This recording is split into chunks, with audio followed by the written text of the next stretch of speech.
My name is Mira Callahan, and I've never liked family dinners, especially the ones where everyone's pretending we've always been close. That night at Cypress Hall, the whole family gathered to celebrate my mother's 60th birthday. There were candles, soft jazz, linen napkins folded like swans, and my sister Delia already holding court at the center of attention. She wore her signature pearl necklace and that smug smile she saves for occasions when she gets to remind everyone she still lives near mom and dad, not off in some secret base. I was placed at the far end of the long table, next to an empty seat that was never filled. Delia raised her glass and said, loud enough for everyone to hear, "Well, at least Mira made it this time." I was beginning to think she only existed in postcards. Laughter, even from the cousins who didn't know me well enough to join in. I smiled because I knew something no one else at that table did. Just past the dessert course, someone would walk through that door. And the way they looked at me, the way they would address me, was going to change everything. Let Delia enjoy her punchline. I had no need to interrupt her story. I've learned over the years, when someone's about to fall flat on their face, you don't stop them, you step aside, and let gravity finish the work. Delia always got the bigger piece of cake. That's not a metaphor. On my 7th birthday, Mom sliced the vanilla sheet cake with pink rosettes and handed Delia a corner slice, the kind with extra frosting and the sugar flour. Mine was a flat middle piece, no decoration. I remember looking at the two plates and thinking, so that's how this works. Growing up, Delia was the one with the medals, the recitals, the report cards pinned to the fridge. I was quieter.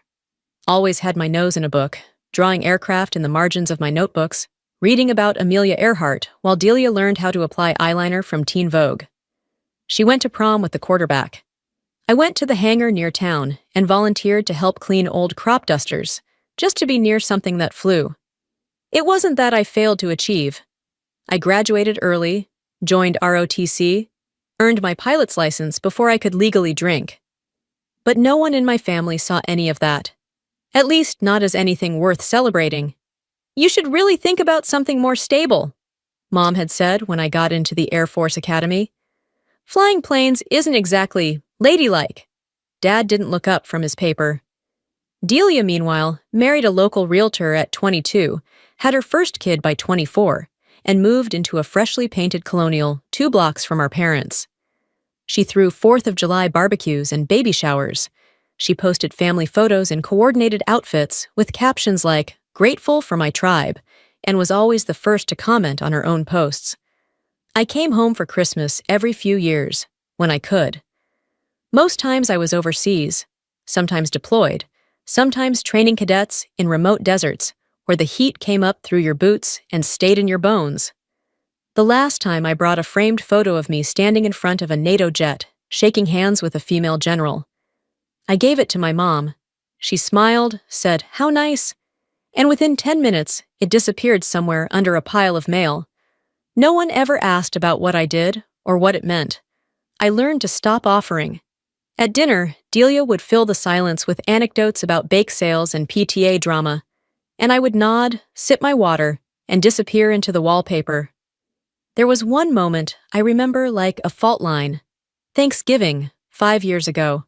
I was home on a short break between deployments, wearing my uniform because I had no time to change before my flight. Delia looked me up and down and said, "You know, Mira, that thing makes you look severe. Are you supposed to intimidate people or just make them think you do?" I just said, "It's called command presence." She laughed like I'd told a joke. What no one saw, what they never bothered to ask, was how much I'd given up to get here.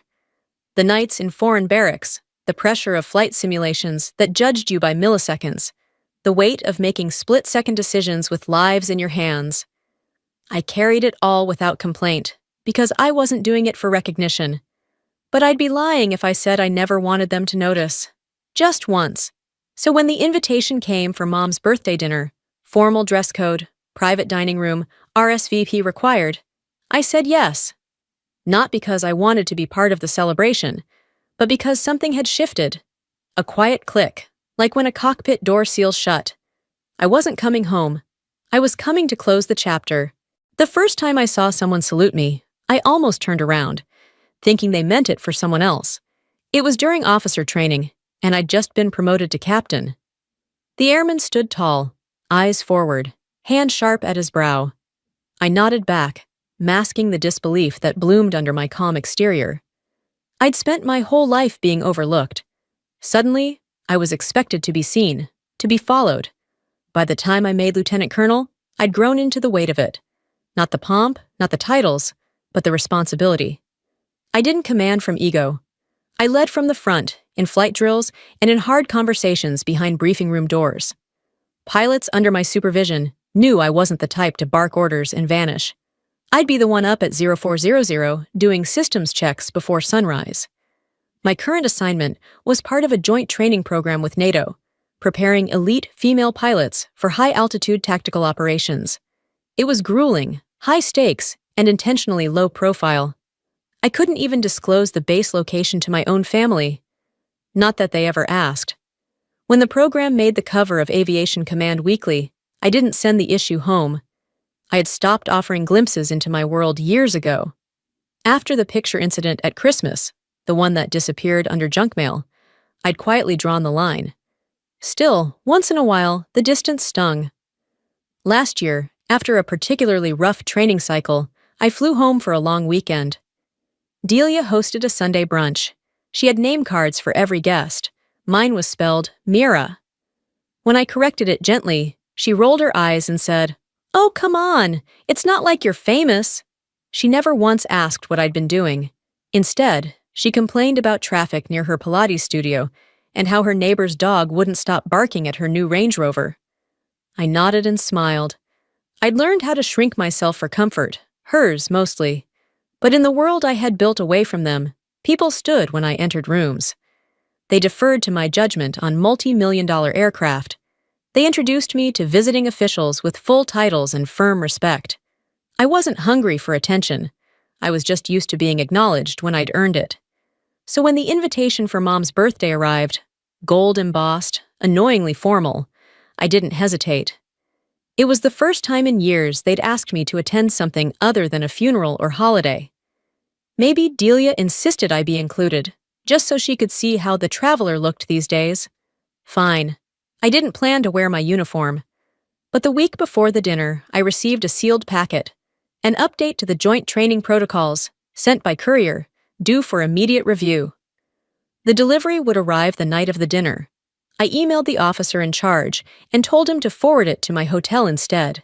He wrote back, "Per General Dorsey's instruction, it will be delivered by Lieutenant Reyes in person. The General sends his regards." I didn't argue. It wasn't about proving anything.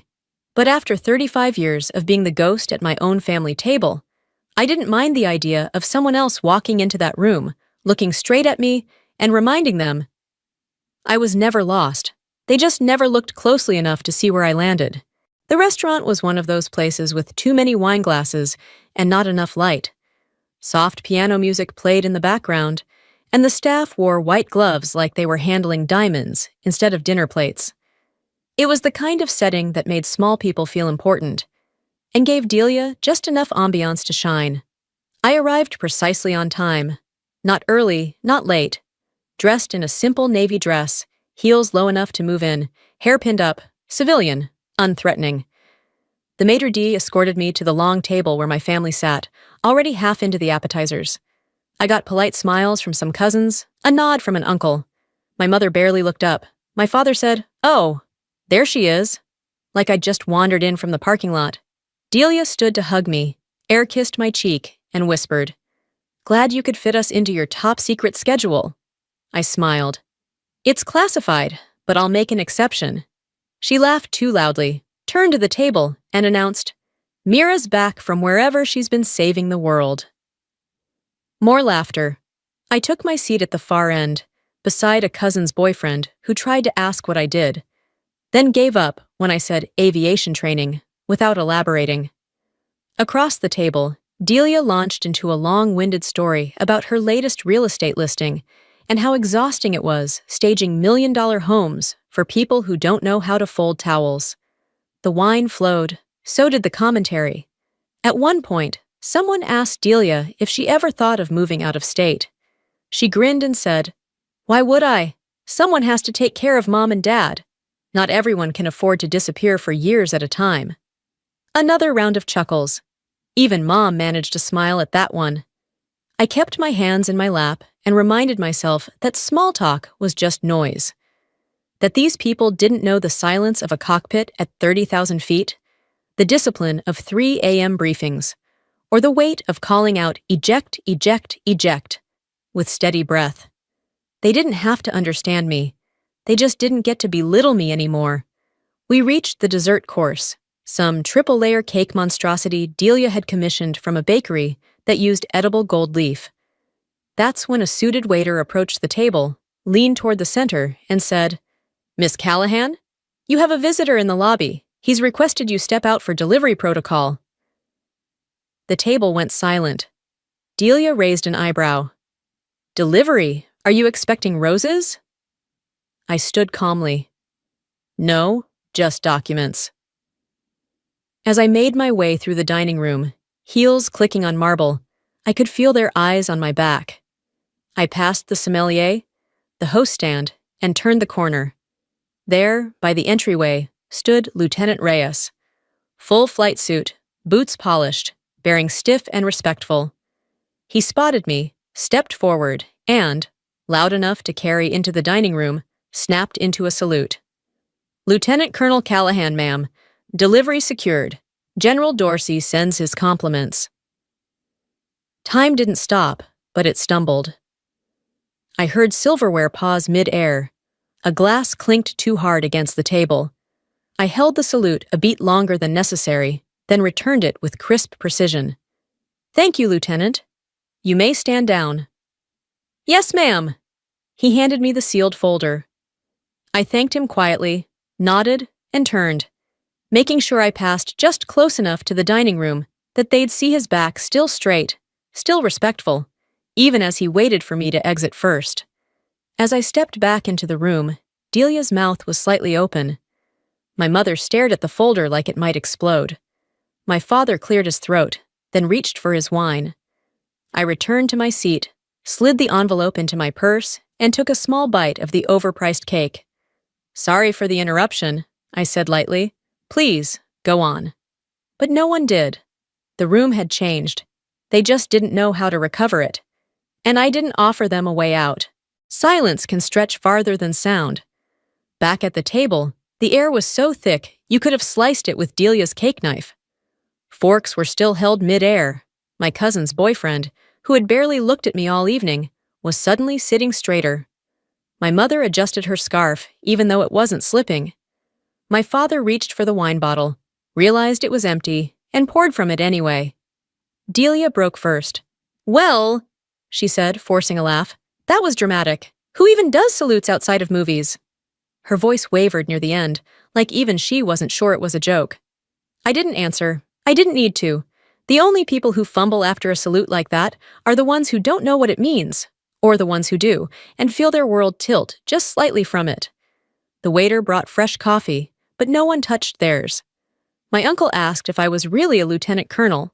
He said it like someone trying out a new word in a foreign language. I nodded, polite but firm. "Yes, sir. I've been in service for 16 years. 16 years. That number hung in the air longer than anything else I could have said. Longer than the years Delia spent circling backyards with a realtor badge. Longer than the time I'd spent as a footnote in my own family. Delia lifted her napkin to dab at her lipstick, but her hands trembled just enough for me to see. "I just didn't know," she murmured, looking at me, but not really. "No one ever said anything." "That's because you never asked," I replied gently. That landed harder than I expected. Not because it was sharp, but because it was true. For years, she'd asked how I was, in the same tone she asked about the weather, safe, distant, uninterested in the real forecast. She didn't respond. She just looked down and fixed her cutlery. My mother finally broke the silence. "Why didn't you tell us about any of this? The training programs, the officer work. We could have sensed something." I tilted my head. Like the time you sent flowers when I finished flight school? She blinked, confused. Did we not? No, Mom. You sent a Facebook message that said, "Stay safe," and then asked if I could Venmo Delia for a stroller she liked. I didn't say it with venom. I said it like I was filing a fact. But the effect was the same. Her face paled slightly, her lips pressing into a thin line. Across the table, a cousin whispered something to her date.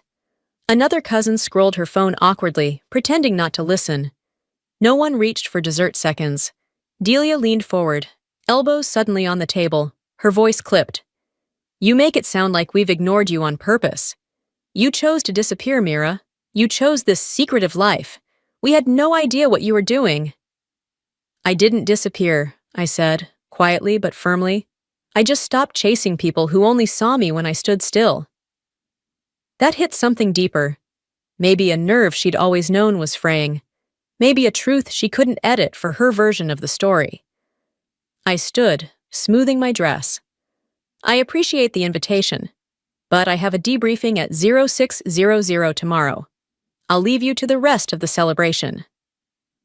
My mother opened her mouth to protest, but nothing came out.